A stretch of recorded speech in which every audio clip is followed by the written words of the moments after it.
What inspires Bill Gates? Inspiration is one vital ingredient frequently missing from our work and, indeed, from our lives. Master inspiration, and you'll never have to worry about motivating anyone, including yourself. We all know what should inspire us: selfless service, world peace, and customer satisfaction. But what actually does? Where do people who seem to have inspiration in spades get their fix? Since I've been writing a lot about Steve Jobs lately, here and here, it's only fair that I dedicate a post to his arch-rival. Bill Gates spent 7 years and $63 million to build his dream home in Medina, Washington. Clearly, he was going for something more than a warm meal and a roof over his head. He designed the place to feed his soul, as well as those of future generations of Gateses. So, what inspires Bill Gates? Money. Gates seems to have a soft spot for roaring 20s industrialist types who have accumulated massive wealth in one lifetime. He named his house Xanadu 2.0, after the extravagant residence of a newspaper tycoon from Orson Welles' Citizen Kane. Another fictional tycoon, the Great Gatsby, is quoted on the ceiling of Gates' library. Power as in electricity. The Gates mansion is a gigantic computer wired to read and process every guest's preferences, down to the choice of music and wall art. It took 100 electricians, among a total of 300 construction workers, to complete the project.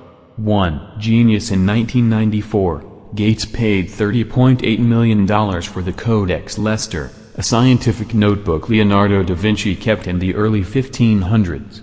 The manuscript in Leonardo's mysterious mirror handwriting is now on display inside Gates' home library. An inspirational quote: "The library takes up 2,100 square feet of Gates' 66,000 square foot home. Its ceiling is a dome with a motto inscribed around the base." The inscription is a sentence from the final page of The Great Gatsby, one of Gates' favorite novels. He owns 4 rare copies of the book. It reads, "He had come a long way to this blue lawn, and his dream must have seemed so close that he could hardly fail to grasp it." 2. A tree. Gates has a favorite tree, a 40-year-old maple that grows on the property. Like friends and family, the tree is hooked up to a computer which provides for its needs 24 hours a day. If it becomes too dry, the system automatically waters it. A trampoline. Among the mansion's fitness facilities, an indoor trampoline stands out. The trampoline has its own room with a 20-foot ceiling. What else?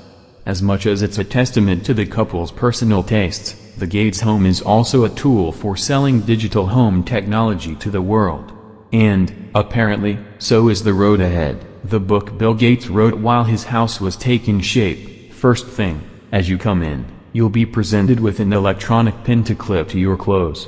This pin will connect you to the electronic services of the house. The electronic pin you wear will tell the house who and where you are, and the house will use this information to try to meet and even anticipate your needs, all as unobtrusively as possible. Bill Gates, The Road Ahead. In the book, he takes a stab at inspiring readers with his particular version of the future. A decade from now, access to the millions of images and all the other entertainment opportunities I've described will be available in many homes and will certainly be more impressive than those I'll have when I move into my house in late 1996. My house will just be getting some of the services a little sooner. Bill Gates, The Road Ahead. How did he do?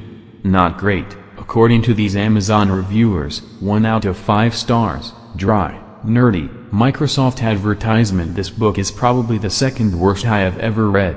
It comes off as a dry, nerdy Microsoft advertisement. Bill Gates may be a business genius, but he cannot write a book. This book is supposed to talk about the future, but instead it has a whole chapter devoted to his new house. He hopes the first thing you notice when you come in is not the electronic pins he hands out, but his beautiful view of the lake outside. He seems to be saying, "Look at me, I'm rich." Very nerdy. If you want a book about the future, read 1984 by George Orwell. January 19, 2000, 1 out of 5 stars. A bunch of baloney. This book represents more of the PR drivel that Microsoft historically has dished out.